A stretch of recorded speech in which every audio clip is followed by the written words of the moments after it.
Welcome to Dark Horizon Creations. I'm Mike. This time we're taking a look at the Battlestar Galactica Electronic Colonial Viper by Trendmasters. Now, if you hadn't already, please follow, like, and subscribe to my social media accounts on Facebook, Instagram, and YouTube. Don't forget to hit that bell icon so you get a notification of when I post new content. I am super excited to bring you guys this product review. I have been waiting over a year to get one of these things. This is the Battlestar Galactica Electronic Colonial Viper by Trendmasters. This is based upon the Mark I Viper used in the 1978 Battlestar Galactica TV series. And this entire product line was released in 1996 by Trendmasters. It featured an electronic Colonial Viper, an electronic Cylon Raider, and several action figures from the series, including a Cylon Centurion, a Cylon Commander, a Stealth Cylon Centurion, which was a new character designed just for this line, as well as Lieutenant Starbuck. Now, both the ships and the action figures were redesigned to give them a more animated and kid-friendly appearance.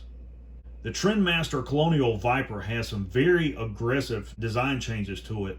In all honesty, I think this is a much better design for the Viper than the original Mark I or the Mark II seen in the Reimagined series. Some of the changes that have been made to the toy are primarily to the wings. On the original Mark I Viper, they featured a half trapezoidal shaped wing on the port and starboard side of the ship, with the guns extending off the front of it. On the toy, the wings have a much larger surface area and a greater downward angle. They also have repositioned the laser cannons on the tip of each wing just above the landing skid. The vertical stabilizer has also been redesigned, as have the engine intakes on the toy, and they've given it twin firing rocket launchers on each engine nacelle, port and starboard of the cockpit. It gives the ship a very sleek appearance, and I think they did a phenomenal job. Now, this toy saw a very limited production run, and as you can see by the price sticker at the top right, it sold for $12.99 at Toys R Us. I don't know if that's the original price or if that is a clearance price.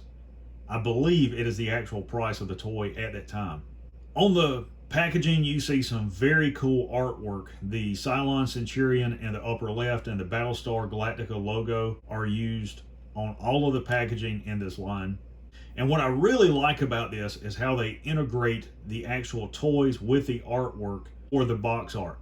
In the lower right, you see an image of the actual toy in the inset with some of the features listed below it. It says Colonial Warrior Spaceship, 4 firing laser torpedoes, realistic battle sounds, forward-mounted landing lights, high-energy turbo lasers, ultra-light drive capability, removable Lieutenant Starbuck pilot. On the back of the packaging, you have your obligatory product shots of the actual toy with all of the features pointed out for you to see. The lower right inset, it shows you the battery compartment. It does require 2 AA batteries to operate.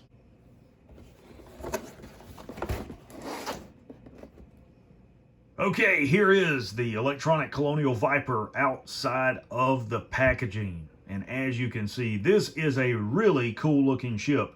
Now, the first thing you are going to notice is that it does not look like the box art. And that is because I have repainted parts of the ship.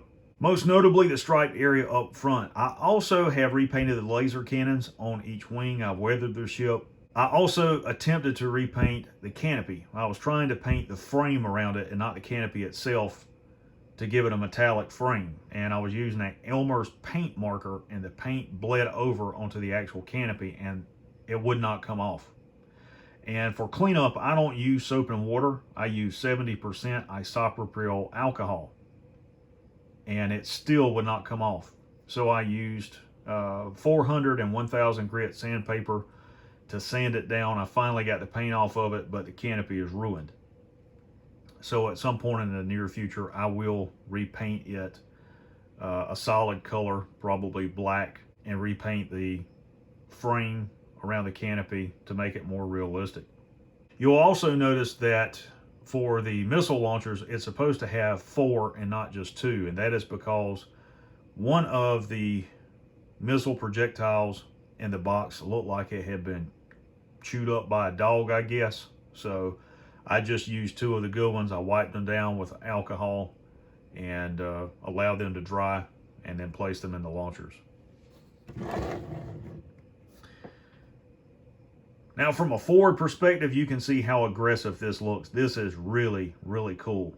And it looks very close to the Mark I Viper, with just 2 of those rockets there on either side like the original cannons. There are no lights on the forward part of the Mark I Viper because this is actually the housing for the sensors, for the Dratus and all of that stuff. They have these red LED lights here, which are part of the sound effects. Okay, let's talk about the action figure. So if you open the canopy up, you will find Lieutenant Starbuck sitting in the cockpit. And just like on the Cylon Raider, the cockpit is a translucent green which lights up when you press the sound effects button. And here is the miniature Lieutenant Starbuck action figure.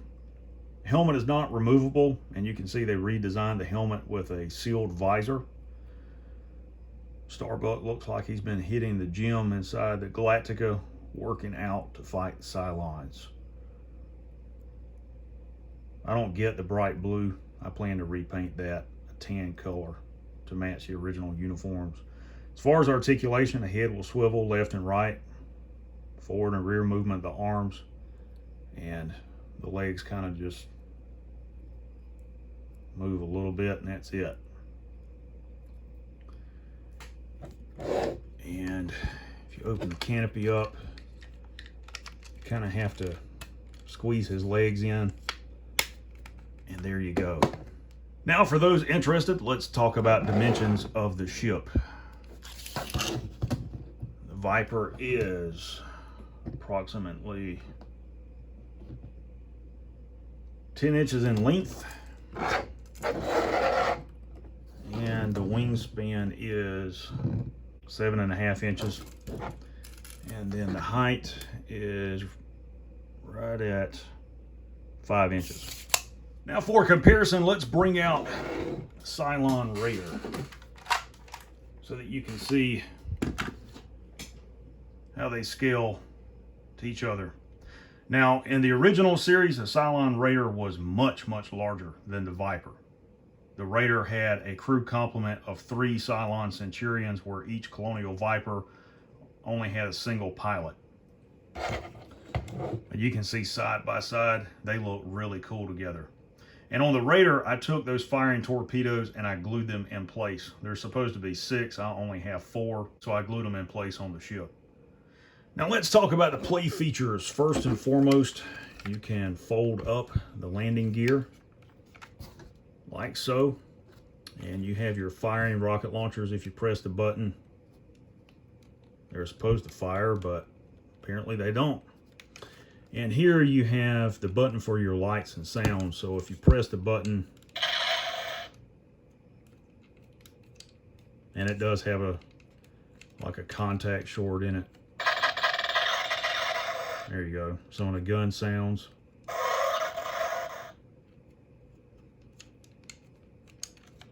And more flyby sounds.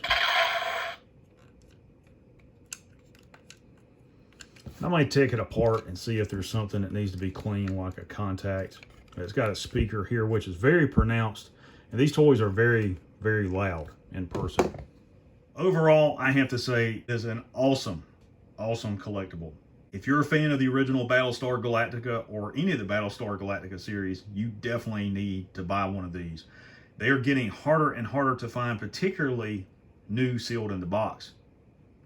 But they're such a nice toy, and they remind me so much of the original Mattel Colonial Viper and Cylon Raider that I remember from my childhood. I was just awestruck with wonder at those toys. And I remember watching Battlestar Galactica as a child and growing up and still watching it. I go online and watch reruns of it all the time. Awesome TV series.